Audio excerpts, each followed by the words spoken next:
Challenging star Darshan ಅವರು ಇತ್ತೀಚಿನ ದಿನಗಳಲ್ಲಿ ನೀಡಿದ ಹೇಳಿಕೆಗಳನ್ನು ಗುರಿಯಾಗಿರಿಸಿಕೊಂಡು ಪುಟ್ಟೇನಹಳ್ಳಿ ಪೊಲೀಸ್ ಠಾಣೆಗೆ ದೂರು ನೀಡಲಾಗಿದೆ. ಅಲ್ಲದೆ ಈ ಮೊದಲು ಸಂದರ್ಶನಗಳಲ್ಲಿ ಅವರು ಆಡಿದ ಮಾತನ್ನು ಸಹ ಕಾರಣವಾಗಿ ಇಟ್ಕೊಂಡು ದೂರು ದಾಖಲು ಮಾಡಲಾಗಿದೆ.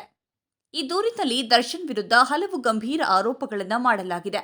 ಖ್ಯಾತ ನಟ ದರ್ಶನ್ ಅವರ ವಿರುದ್ಧ ಕೆಲವು ಸಂಘ ಸಂಸ್ಥೆಗಳು ತಿರುಗಿಬಿದ್ದಿವೆ. ನಿರ್ಮಾಪಕ ಉಮಾಪತಿ ಶ್ರೀನಿವಾಸ್ ಗೌಡ ಅವರಿಗೆ ತಗಡು ಎಂದು ದರ್ಶನ್ ಹೇಳಿದ ಬಳಿಕ ಅನೇಕರು ಖಂಡನೆ ವ್ಯಕ್ತಪಡಿಸಿದ್ದಾರೆ. ಈಗಾಗಲೇ ರಾಜ್ಯ ಒಕ್ಕಲಿಗರ ಸಂಘ, ಗೌಡತಿಯರ ಸೇನೆ ಕಡೆಯಿಂದ ಆಕ್ಷೇಪ ಕೇಳಿಬಂದಿದೆ.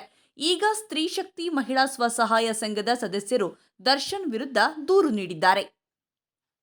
ಕರ್ನಾಟಕದಲ್ಲಿ ಪ್ರಖ್ಯಾತಿ ಹೊಂದಿರುವ ನಟ ದರ್ಶನ್ ಅವರು ಹಲವಾರು ಬಾರಿ ಮಹಿಳೆಯರಿಗೆ ಅವಮಾನ ಆಗುವ ರೀತಿಯಲ್ಲಿ ಕೆಲವೊಂದು ಟಿವಿ ಇಂಟರ್ವ್ಯೂಗಳಲ್ಲಿ ಹಾಗೂ ಕೆಲವೊಂದು ವೇದಿಕೆಗಳಲ್ಲಿ ಮಹಿಳೆಯರನ್ನ ಬಹಳ ಕೆಟ್ಟದಾಗಿ ಬಿಂಬಿಸಿರ್ತಾರೆ. ಇದೆಲ್ಲವನ್ನ ಬಹಳ ದಿನಗಳಿಂದ ಸಹಿಸಿಕೊಂಡು ಬಂದ ನಾವುಗಳು ಇನ್ಮುಂದೆ ಸಹಿಸಿಕೊಳ್ಳಲು ಆಗುತ್ತಿಲ್ಲ.